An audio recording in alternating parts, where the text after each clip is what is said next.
After I graduated, it was a chaotic time in the financial services industry. And I'd actually taken a job with a company to join their management rotational development program. I had moved from Indiana to LA to Tampa, back to LA to Charlotte. And so it was a little bit unfortunate because although I was doing good work, there was still a lot of uncertainty. I got to the point where my group was laid off or rift.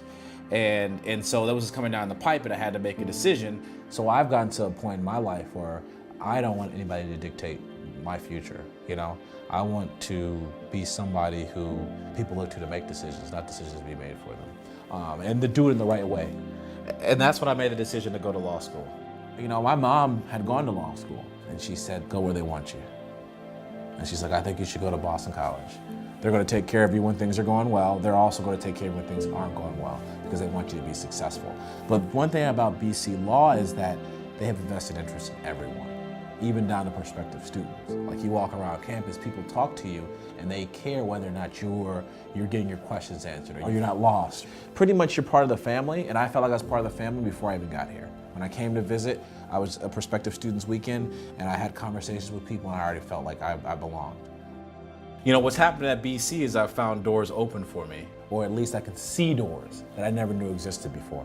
There are just a lot of different roles that BC graduates, BC alumni are involved in, and frankly, I got the right foundation to go out and be the best lawyer I can be.